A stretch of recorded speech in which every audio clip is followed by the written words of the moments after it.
Este trabajo es para la materia de prácticas de psicobiología y está enfocado en dar a conocer los métodos y técnicas para el estudio del sistema nervioso central. Los integrantes del equipo son Olalde Pérez Daniela, Pérez Luna Jocelyn y Pérez Salazar María Fernanda. A continuación hablaremos sobre los métodos de estudio del sistema nervioso central. Comenzaremos con la ablación experimental. Es el método más antiguo que utiliza la neurociencia para estudiar las funciones cerebrales. Esta técnica consiste en destruir una parte del encéfalo y posteriormente evaluar la conducta subsecuente a este procedimiento. En la actualidad sigue siendo uno de los más importantes. Aquí el investigador evalúa las funciones que el organismo intervenido ya no puede realizar o las posibles alteraciones que deriven de la afectación producida en el cerebro. Los estudios de lesión consisten en dañar una parte del encéfalo y después se observa la conducta del animal. Su fundamento teórico es el funcionamiento del área cerebral, cuyas funciones el animal ya no puede realizar después de la destrucción de dicha área. Como un ejemplo, podría ser un animal al destruir cierta parte del encéfalo, su incapacidad de llevar a cabo tareas que requieran el empleo de la visión, se podría concluir que el animal quedó ciego al dañar esa área en específico. Generalmente las lesiones en regiones subcorticales se realizan aplicando una corriente eléctrica a través de un electrodo, donde se guía que su extremo llegue al lugar adecuado. Las lesiones que se realizan en el lóbulo parietal alteran la capacidad de las personas para leer, dibujar mapas, para recordar dónde están objetos que acaban de ver. También presentan dificultades para hacer cálculos aritméticos. Eh, al hacer cálculos aritméticos, es fundamental la ubicación de los números en espacios imaginarios. Entonces, esta región de la corteza ejecuta funciones relacionadas con la memoria y la percepción espacial. Las lesiones excitotóxicas emplean el uso de ácido cáinico. Este método consiste en una sobreestimulación de las neuronas hasta llevarlas a su muerte. También tenemos la cirugía estereotáxica, que consiste en la intervención quirúrgica en una zona específica del cerebro, mínimamente invasiva. Es fundamental que para la intervención se consulte primero un atlas estereotáxico.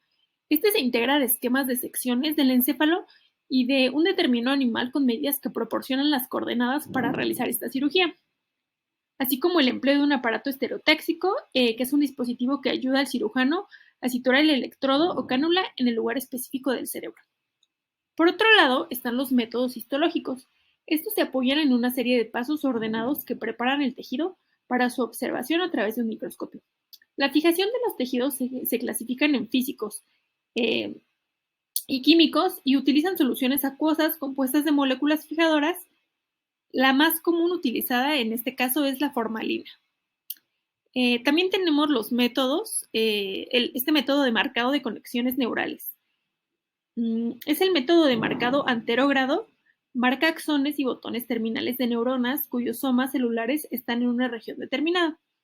Y el método inmunocitoquímico, que usa cuerpos radioactivos o anticuerpos ligados a una molécula teñida para indicar existencia de determinadas proteínas de péptidos. Ahora hablaremos de los métodos neuroquímicos.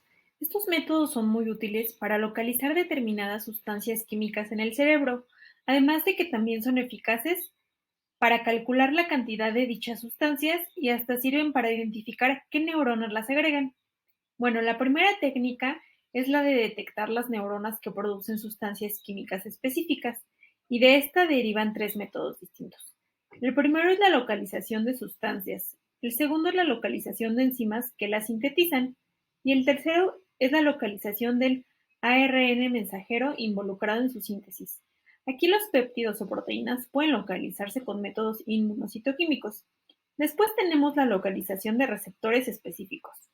En este caso, el primer método es la autorradiografía, donde se comienza por exponer el tejido cerebral seccionado en una solución de ligando radioactiva para localizar el receptor. Después se enjuagan las secciones y así la única radioactividad que queda es la del ligando, que ya se unió previamente a los receptores. Para finalizar, se aplican métodos autorradiográficos que permiten localizar el ligando radioactivo y por ende los receptores específicos. Como segundo método tenemos la inmunocitoquímica. Aquí los receptores son las proteínas y se pueden producir anticuerpos frente a ellos. Básicamente lo que se hace es exponer el tejido cerebral seccionado al anticuerpo correcto y después se examina en el microscopio. Otra de las técnicas utilizadas es la estimación de sustancias químicas que segrega el cerebro. Pensemos en la cocaína, una droga potencialmente adictiva, que sugiere la concentración extracelular de dopamina en ciertas áreas del cerebro cuando la persona o incluso un animal están bajo sus efectos. Lo que se haría en este caso para calcular la cantidad de dopamina en determinada región del encéfalo es una microdiálisis. Se trata de un procedimiento donde se analizan sustancias químicas localizadas en el líquido intersticial por medio de un tubo hecho con membrana semipermeable que se implanta en el encéfalo. Por ejemplo, para colocar una sonda de microdiálisis en el cerebro de una rata se requiere de una cirugía estereotáxica para situar lo mejor posible en el sitio de interés.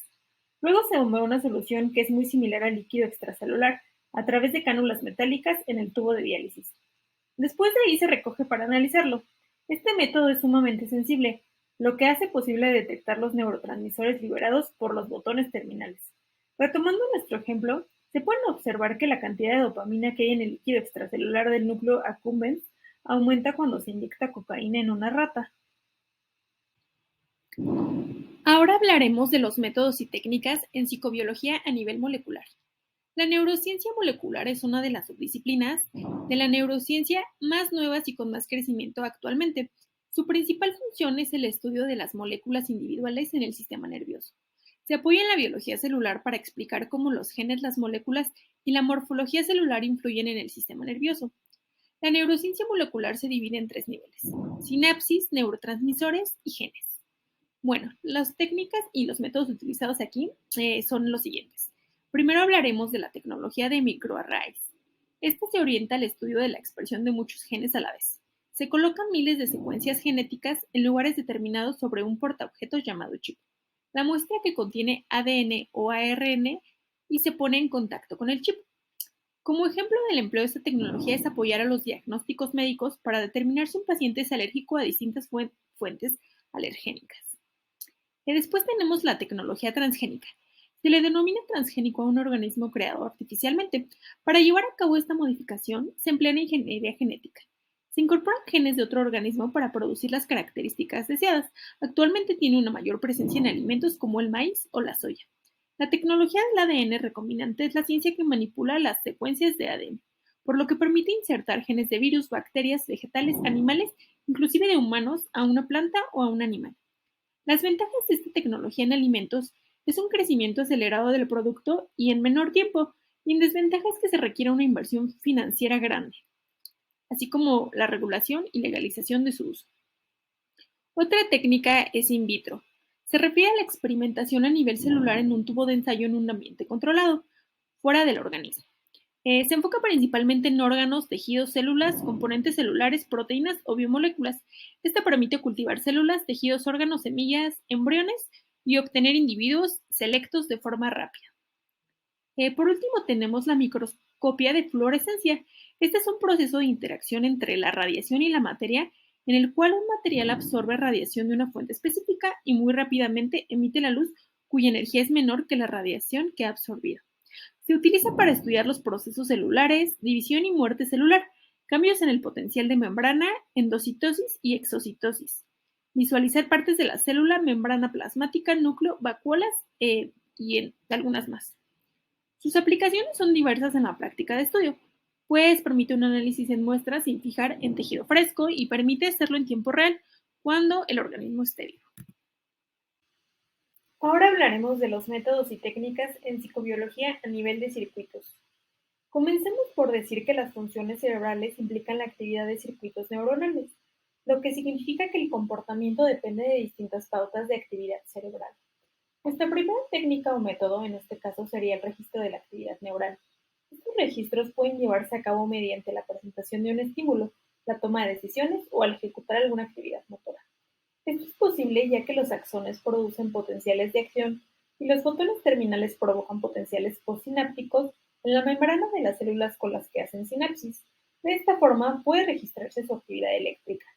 En el caso de la experimentación, estos registros pueden llevarse a cabo mientras el animal está anestesiado o también se llevan a cabo periódicamente después de que el animal se haya recuperado de la cirugía. Otro método es el registro con microelectrodos. Aquí los electrodos son implantados en el cerebro del animal mediante una cirugía estereotáxica. Son capaces de registrar la actividad eléctrica de las neuronas individuales gracias a que tienen una punta muy fina. Por otro lado, existe el registro de macroelectrodos. Esta técnica es útil para registrar la actividad global de una región en el cerebro, y para ello se utilizan los macroelectrodos. Estos registran potenciales sinápticos de millones de células en el área en la que son colocados. Particularmente con esta técnica, los electrodos pueden ser alambres no afilados insertados en el encéfalo, tornillos fijados sobre el cráneo o discos de metal pegados sobre el cuero cabelludo de humanos. Esta última forma la llamamos electroencefalograma. Otro método que tenemos es la magnetoencefalografía, el cual es un procedimiento que detecta grupos de neuronas activadas sincrónicamente. Gracias a un campo magnético inducido por su actividad eléctrica, utiliza varios squid, que son dispositivos superconductores de inferencias cuánticas. También existe la estimulación eléctrica y química. La primera trata solo de pasar una corriente eléctrica a través de un cable insertado en el encéfalo, mientras que la segunda se lleva a cabo inyectando una pequeña cantidad de aminoácido excitador en el encéfalo. Otro método es la estimulación magnética transcranial, que se utiliza mediante la estimulación de campos magnéticos para estimular las neuronas al inducir corrientes eléctricas en el tejido cerebral. Un ejemplo sería la estimulación de una región específica de la corteza visual de asociación, o alterar la capacidad de una persona para detectar el movimiento causado por los estímulos visuales. Particularmente este método ha sido utilizado para tratar síntomas de trastornos neurológicos y mentales.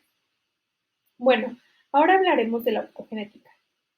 Es una técnica que se utiliza en bioingeniería para insertar información genética de proteínas sensibles a la luz en las células cerebrales, generando así cambios genéticos en las neuronas que las hacen fotosensibles.